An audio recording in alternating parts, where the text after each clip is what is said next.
Hello, well, yes, I'm Gareth Davis, Head of Insight and Analytics. Thank you for inviting me to speak at your event today. And I should point out that the title I supplied was the Insights from Regulatory Data. The friend or foe was added by someone else, which has made me slightly nervous. But what I'd really like you to do is just, before I say anything else, just think about how you view HCP. So I don't want to know how you view us, but just think about how you view us, whether you think we are a friend or a foe, or you don't really know. And maybe at the end, when you've heard what I've had to say, perhaps just reflect on it and see if you change your mind at all, either way, of course. If you want to tell me, please do. So I'm delighted to be here today because I had a chance conversation really with David Wellborn a couple of months ago. And David really opened my eyes to what you do, not just what you do, but what it means. And my background was originally in public health for many, many years, and that's what my doctorate is in. And I worked in what I would now call the institutionalized public health system, which is the mega structure of public health. And I don't remember in those 20 years any great emphasis being put on hearing loss. It is mentioned, but it's not the big thing. And listening to what David said made me realize that actually what professions like yourselves do, as well as practicing your clinical practice, you actually practice public health, because the implications of the treatments you can provide are so broad and so powerful, and yet I think are probably a little bit under-recognized in what I would say is public health at large. And I think that's because public health gets fixated on concepts, not on solutions, and what you have is a solution to these problems. And I mentioned this to my doctoral supervisor once, and he said that the problem is sometimes big organizations forget why they exist. And I think that's quite relevant to what I'm going to say about Hcpc as well today, because I know in the past, I've only been at Hcpc for 9 months or 10 months, obviously less than a year anyway. And I know it hasn't always been flavour of the month, and the mantra is, well, who likes a regulator? But actually, we should be liked, or there needs to be an understanding of what we're trying to do, and I think that sometimes gets lost in the way regulators have acted, and that's why Hcpc is undergoing such a transformation that it is at the moment. And so this is the final bit of my preamble. When I mentioned I was coming here today to my father-in-law, who's a retired professor of epidemiology, he shot into his office. He came out with a pack, an aging course he wrote, and he said, look, read this. So I didn't read it all, but I did read the relevant bits, and I thought it was really interesting. And this is just an excerpt from it, and you'll probably recognize these sentiments. That, you know, hearing loss is invisible, it's devastating, it's not really understood, I think, by people who aren't involved in it in one way or another. And it's not just not understood, it's misunderstood in a very negative fashion. And yet actually, the solution is at hand, but often isn't taken up. And that was written in 1994, and I'm not sure how much of that has changed today. I think a lot of that probably holds true still, unfortunately, which I thought was fascinating, really. Okay. So I'm going to, before I go on to that, so what I'm going to do, I thought I was coming here to talk about data, but because they changed the title, I'm going to talk a bit more about Hcpc to begin with, what we're doing and why. And I'm going to highlight to you some things which I think you'd find useful if you're not already aware of them. And then I'm going to show you some stats about your profession and some of the provisional, well, we've got a lot of work in process. I'm going to show you some glimpses of what we're doing to give you some reassurance that we are trying to improve in the data sense, because that's my specific responsibility. I don't know what the format is, but if you want to call out a question anytime, please do. I'm not precious about being interrupted, but there will be time at the end for questions.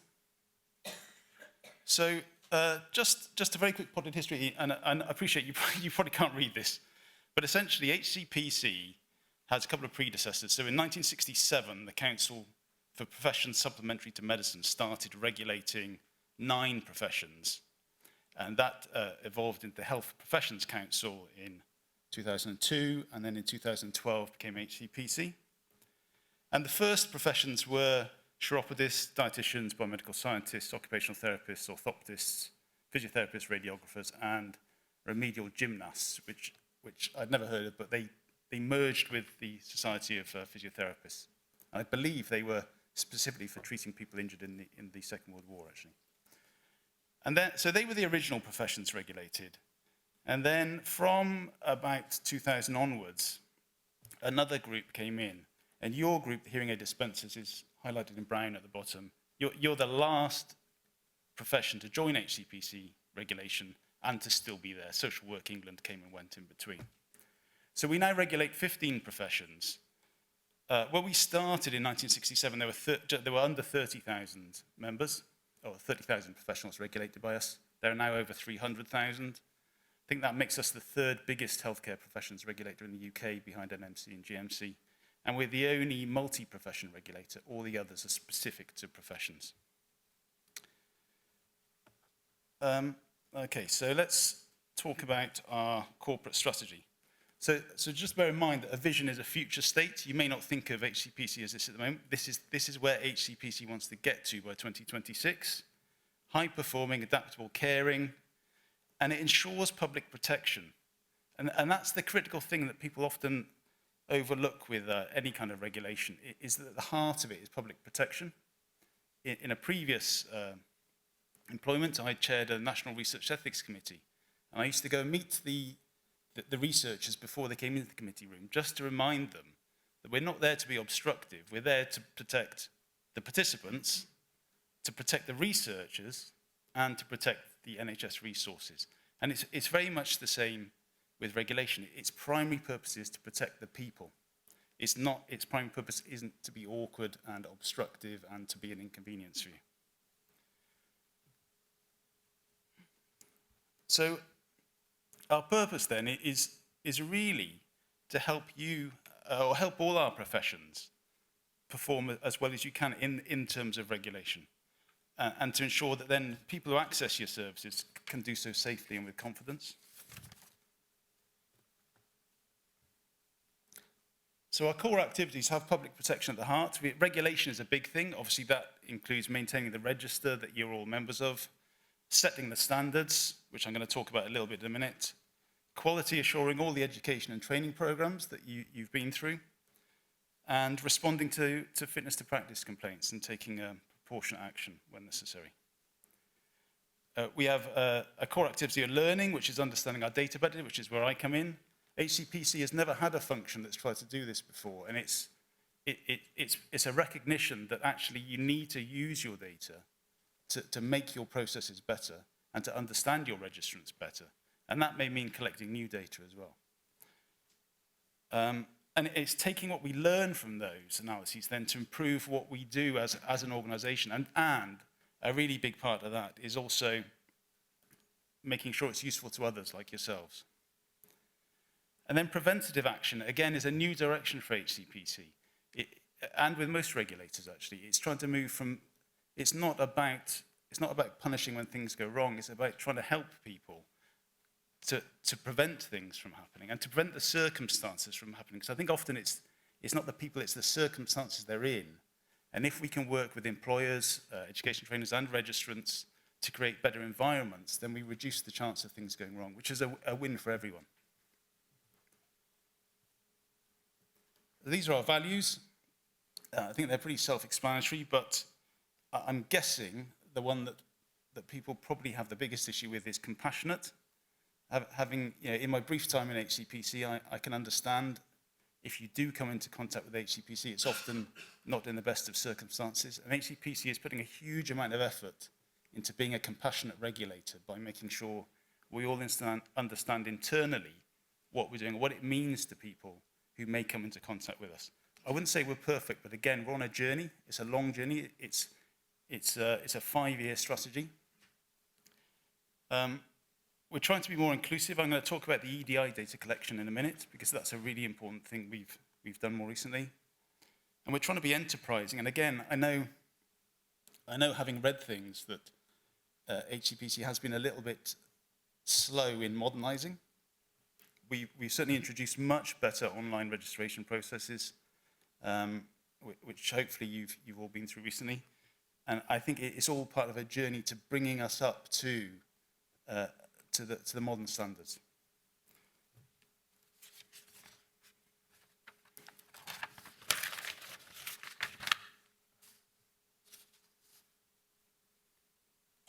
Okay, so we're nearly getting to the interesting bit. So these are priority areas. The work that we're doing in insights and analytics really crosses almost all of them. But I'm going to mention a few things in particular. They're continuously improving. We're a regulator, but we get regulated as well. So we're regulated by the Professional Standards Authority. And we have to meet certain standards to be a good regulator. We achieved a new one this year we'd never achieved before, which was the Equality, Diversity and Inclusion Standard. And I'm going to show you some of the things we've collected from that. Obviously, a lot of our work is promoting high quality practice.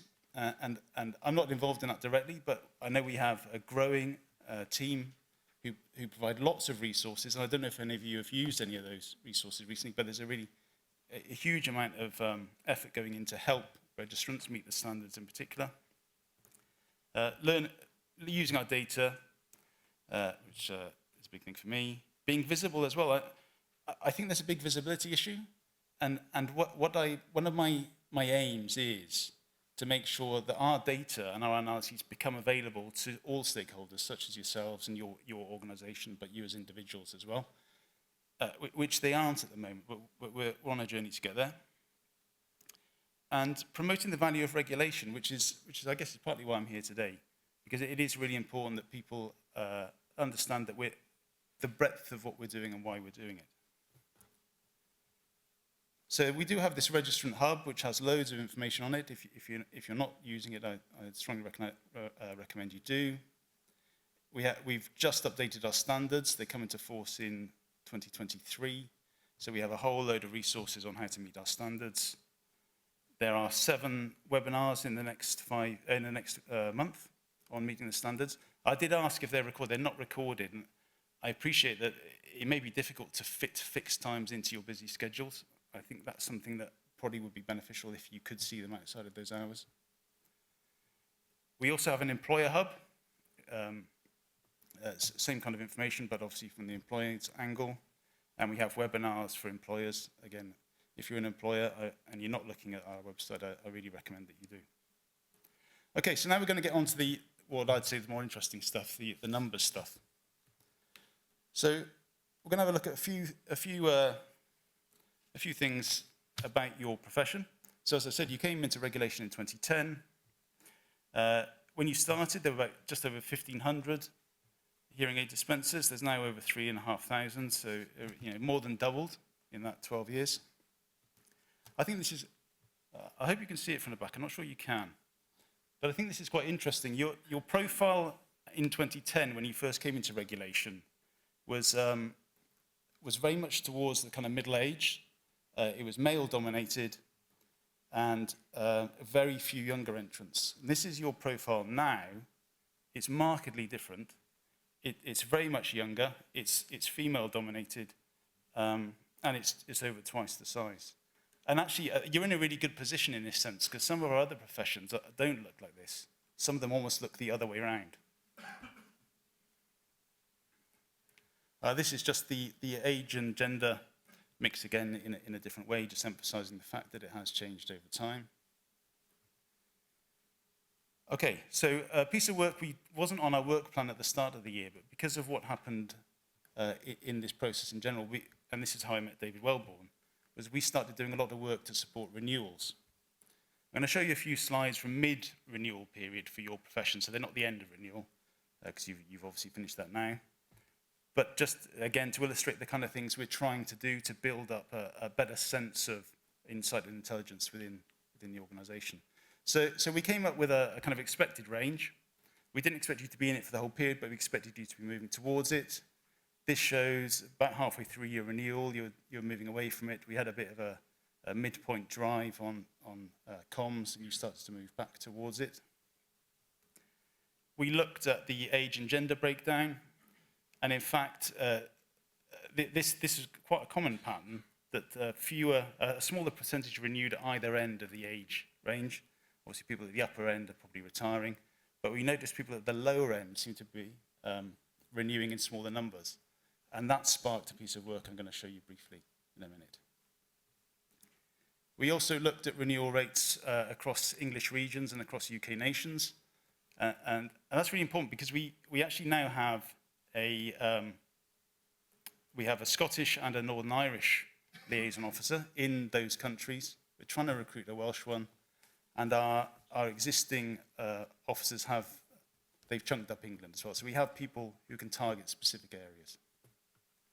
And again, it ties into Hcpc moving away from, well, I say moving away, it's not entirely moving away because it's still in London, but moving away a little bit from being a London-centric organisation, because I live in West Wales. Since I've started, we've employed people in York, Manchester, Bradford, obviously Scotland, Northern Ireland. And I think this brings a better UK perspective to the organisation.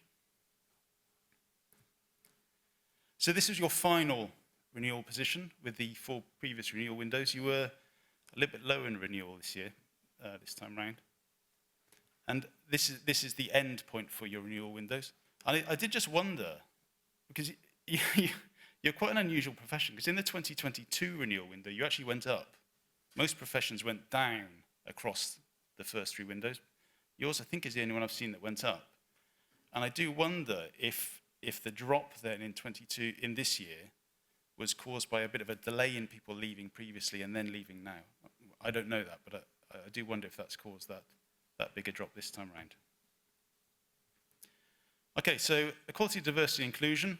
As I mentioned, we met the standard for the first time ever this year, and that's due to a huge amount of work that's gone in by other people, automating the collection. You've all been through renewal recently, you will have seen the portal. You don't have to fill it in. Well, you do have to fill it in, but you can say prefer not to say. It's really important that we collect this information because we can't assess the fairness of our processes if we don't fully understand our registrants. So I just got a few examples of things from so we've got 80% of your profession filled this in at the last renewal window, which is pretty good. Compared to all other professions, and bear in mind that not everyone's gone through renewal, so they're not all complete. So I should say this is all other professions who've gone through renewal so far. There's a considerable difference in your diversity. You're the most diverse profession, I think. Looking at sex, another one of the protected characteristics, you're more evenly split across the sexes at the moment. But looking at the trends, I think you'll kind of move towards being more like all others. And as well as capturing the protected characteristics, we also ask other questions like work pattern. I think these are really, really interesting.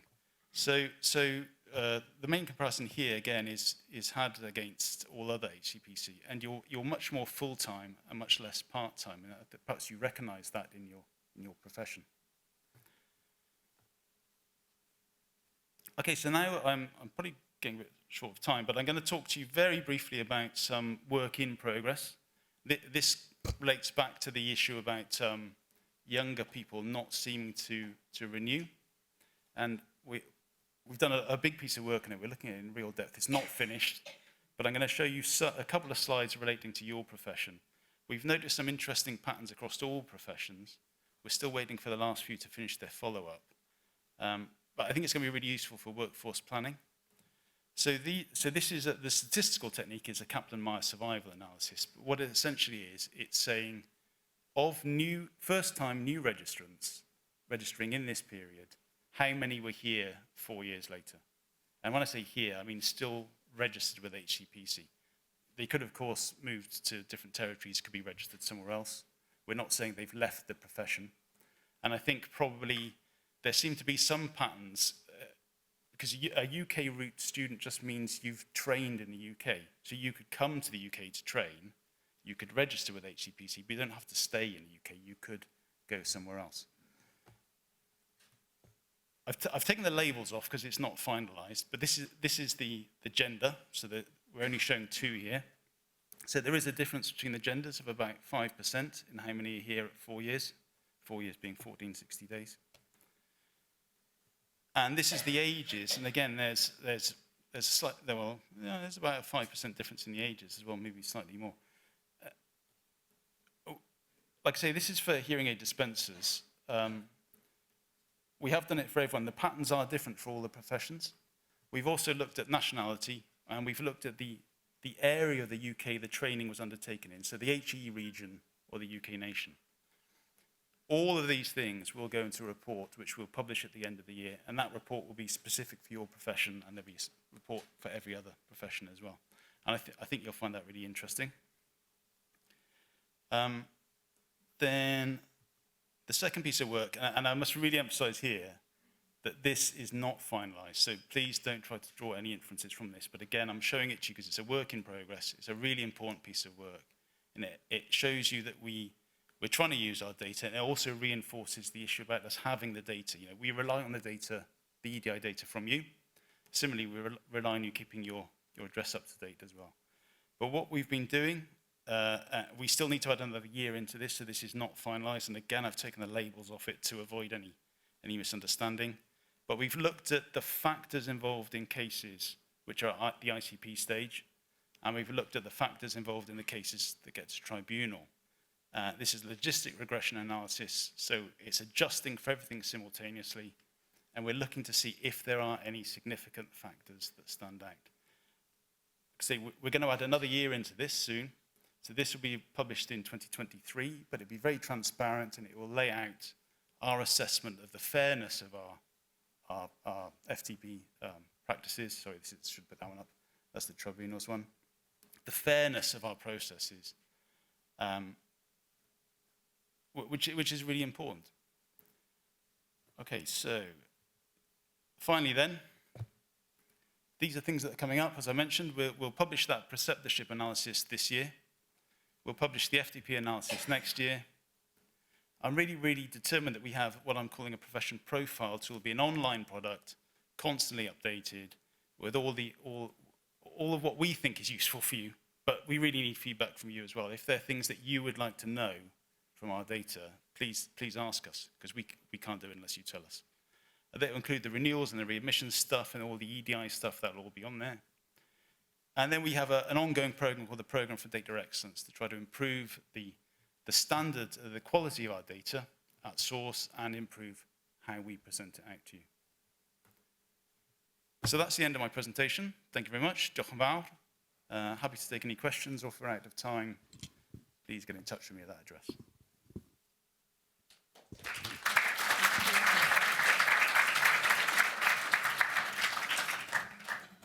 Are there any questions?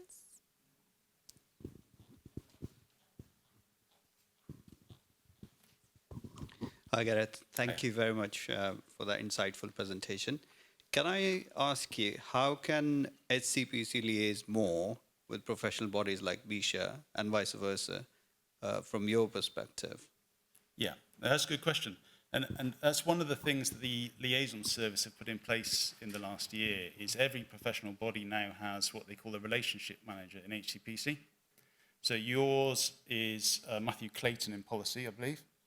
I'm the relationship manager for BAPO, the prosthetists and orthotists. And the relationship managers act as the first point of contact. So you go to your relationship manager, they won't know the answer, but they can then find the person who does know the answer. So that's one thing we're doing. We also have can't quite think what he's called, but we essentially have a person in charge of all stakeholder management called Adam Haxton, and he's trying to make sure it's coordinated and equal and everyone is included across it. So it's a really important area for us, and your organisation does know who your manager is.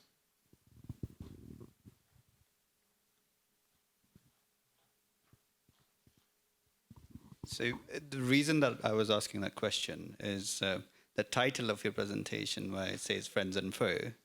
Well, that wasn't my title. I know. And whosoever's has put it very wisely. I'll tell you why. Because the only reason Hcpc will connect with the members is either when they're asking for money for the fee, or when there's a fitness to practice panel hearing, or an audit. But we don't see any other substantial liaison with professional bodies. And I'm saying it very openly without putting you on the spot per se, but that's the sort of message that members of BSHA will probably send you your way, Hcpc way, to work with the professional bodies more in liaison with each other. Okay, I'll take that back. Thank you. Absolutely. Thank you very much. And as BSHA, on behalf of our members, we look forward to welcome you, well, to working much closer with you as time goes by.